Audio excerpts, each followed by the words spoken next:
Hi, I'm Rob Vanstone. I'm here with Murray McCormick, and we're here to discuss the huge news in Riderville, huge news in the Canadian Football League. John Chick and Weston Dressler released by the Saskatchewan Roughriders. Thoughts? Well, I managed to get 3 player reactions in the offseason that Chris Jones is hiring, and 2 of them were John Chick and Weston Dressler.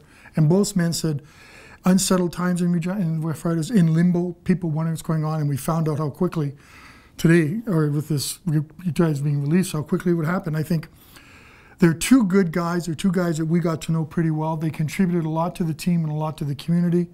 So that's why it's kind of sad to see them go, but it's also part of the reality of football. I think some moves had to be made because a 3-15 team, you have to make changes for, and a couple of older guys making big salaries were the victims and actually the ones that had to go. So it's a sad move, but it's a necessary move. And you have to factor in, too, I think the Rough Riders' openness to renegotiating those contracts. It's not like they said they didn't want them under any circumstances, but they didn't want them well over $200,000 given the numbers that were that have been thrown out. So now what we don't know is whether the Rough Riders, or to what extent the Rough Riders want to negotiate those contracts, whether they want to have them, whether there were lowball offers, or whether there was there any room for negotiation or compromise on our side. We don't know anything beyond the fact that those 2 players are gone, and the fact that the Rough Riders, at least from what they're saying, wanted to renegotiate.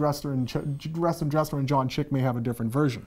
It also says something about Chris Jones. Like, we came in wondering, we knew what kind of guy he was. He's ruthless. He's team first. He's a coach first. You got to be his player. He's loyal to his players, and he makes this big move that says, "This is my team." Last year's team, the guys on last team weren't good enough. Chris Jones didn't want to send a message to the team, but he really did this time. I think he sent a message to the guys that, last year isn't good enough and you're not safe going forward. Interesting, I think we have to admit this. Terrence George gets re-signed, but John Chick and Weston Dressler are released. I don't quite get that. That's something one was a renegotiation. The other 2 were averse to it, at least as presented by the Rough Riders.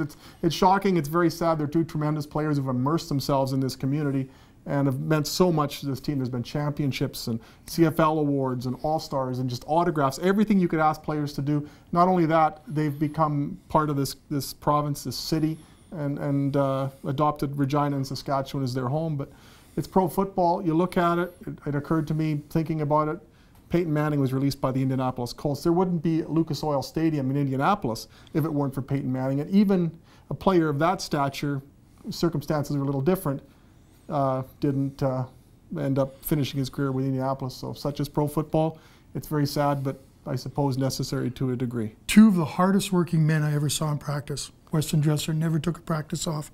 John Chick never took a practice off. That's why they were as good as they are on the field when we saw them. And they're still going to play, I'm sure, for a while longer. For Murray McCormick, I'm Rob Vanstone. Thanks so much for your time today, and take care.